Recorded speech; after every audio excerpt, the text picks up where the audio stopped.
Thank you very much. This is a clean act, so settle down. Did you have a good week? Yeah? I don't know if you guys noticed, but on Monday, history was made. When? On Monday! Okay, maybe it doesn't mean too much to you guys, but for me it was a big deal. On Monday, my YouTube channel surpassed 70,000 subscribers. Yeah, that's what I'm talking about. Thank you. Also, Donald Trump returned to the White House. I mean, the two things were not totally unrelated. I think I rode the momentum well. Did you follow the US elections? Yeah? It was supposed to be close. Yeah, but eventually our man was vindicated. After all the accusations, after all the mocking, after all the betrayal, Joe Biden was vindicated. Joe Biden will go down in history as the only Democrat to have defeated Trump. No? Nothing for Trump, nothing for Biden either. This was a historic election. This was the first time the outgoing president was happier than the incoming one. Right? Any Americans here? Still emotionally drained. That's fine, that's fine. Of course, Trump ran a perfect campaign. He secured some major backers. The most famous one was present at the inauguration, right? God. You know God? God is present everywhere. He was present at the inauguration as well. You know, ever since the first attempt at his life, it was clear that God was behind Donald Trump. God saved Donald Trump, but even God couldn't save the head of the Secret Service. You know, she lost her job. That's the funny part. Because there were some agents, female agents especially, assigned to Trump, and they turned out to be a bit unfit, a bit short, a bit fat, a bit clumsy with a gun holster. So she had to go to the US Congress to explain. And she said, well, in their applications, the women said they were fit. They also said they were good at emotional stability, debating logically, and opening jars. Right? She lost her job. 70,000 fans, none of them in Camden. I took 3 trains for this. Anyway, so now the Democrats have to reorganize. Last American joke, I promise. I'm just being nice to our guests. Where's your hospitality, Camden? Democrats have to reorganize. Until recently, their frontrunner was the California governor, Gavin Newsom. But after Los Angeles fires, Gavin Newsom has dropped in the second place, just behind Luigi Mangione. You know thank you. Luigi Mangione, for those of you who are not part of the cosmopolitan Camden, Luigi Mangione was the one who murdered the CEO of a healthcare insurance in December. Yeah, can you believe these Democrats, part of the Democratic base, adores and reveres this low-life scumbag loser?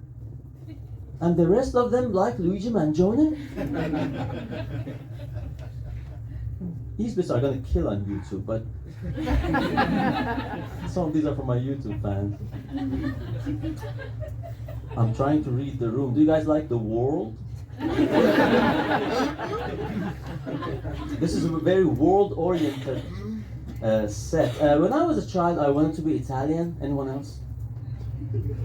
Yeah, you too? Me and you both. You know what they say, people either are Italian or they want to find the Italian who banged their girlfriend last summer.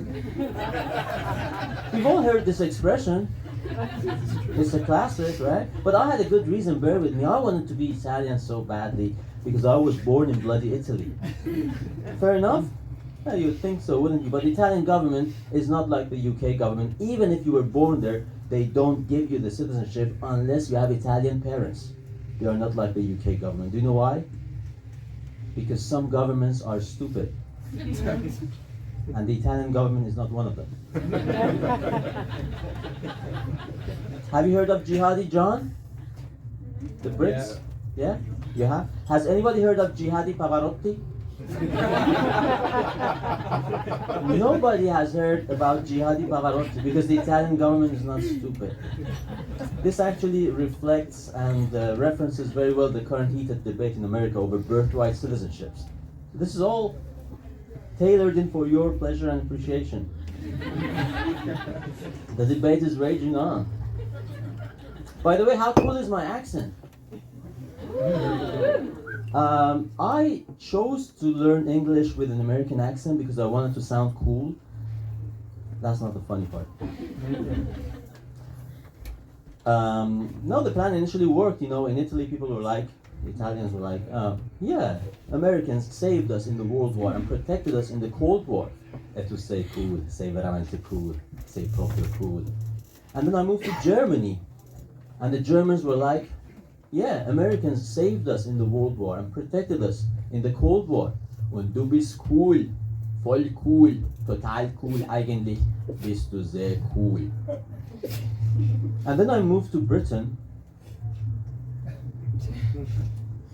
and I learned that British people are quite ungrateful. I mean, I get it, Americans are annoying when they come over here and taunt you. Like, if it weren't for us, you'd all be speaking German now. You've heard it? You've heard it, all of you have heard it. And these Americans don't realize how stupid they sound when they presume that British people would have been capable of learning German. What are they on about? Nobody expected you to learn German. Not even the Nazis expected you to learn German. In fact, every Second World War movie I've watched, the Nazis already speak very good English. Can you imagine these poor Nazis? They're so stressed out. They're waging a world war on multiple war theaters. And yet they forced each other to communicate in English to be prepared for the future invasion of Britain. That's how little faith they had in you picking up their language. Of course, I speak German. It's alright. Okay, it's not alright. It's not alright because as I'm speaking German, I'm constantly aware of the fact that I'm speaking the language of the most evil man in the history of Europe, Klaus Schwab. There are some anti-globalist pockets over there. WEF is happening as we speak in Davos. It doesn't get more topical than that. That was a one-person joke. That was my gift to you. Justin Trudeau has just stepped down, Canadian Prime Minister. What was it, 9 years? People give Justin Trudeau a hard time. Any Canadians here? People give Justin Trudeau a hard time because he was a leader and his father was also a leader. So people say, his father was... I think his father was not better. I think Justin was better than his father. Can you imagine? Do you remember his father? I was a young teenager. Can you imagine how crap a leader you must be for your people to try to escape by risking their lives swimming to Florida? Okay, some people are well versed in Canadian gossip, or maybe some Cuban Americans here. Okay, just Google Justin Trudeau and Fidel Castro after you get out. It comes out. How good is? Are you having a good time? Yeah. You handled the initial part quite well. I wish I could do this in my own country. I came to England 15 years ago to pursue my dream of performing in an L-shaped room. Yes, I've made it.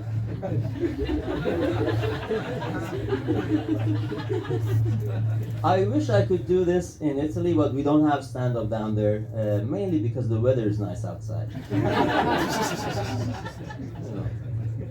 That's one problem. The other problem, the themes of stand-up comedy don't work in Italy. You know, I don't know if you are frequent comedy punters or consumers, but in this country there are some common themes that British comics bang the hell out of.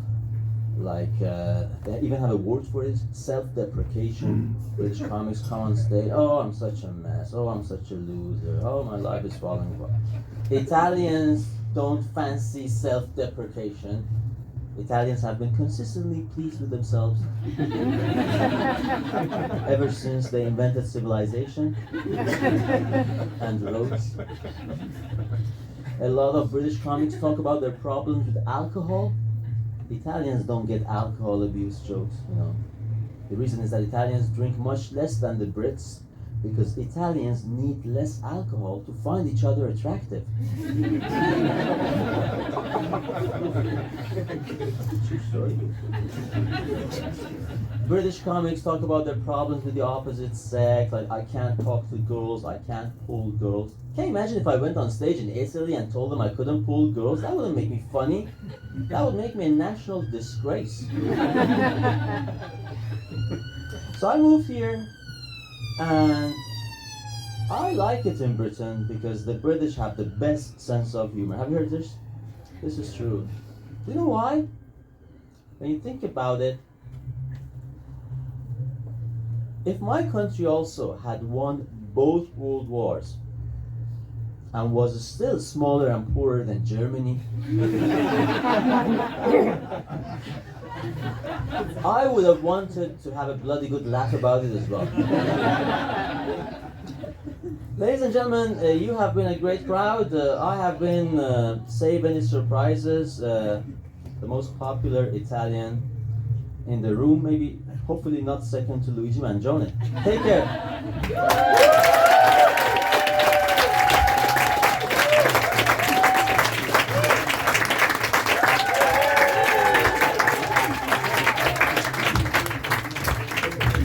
I love acts that unify the world.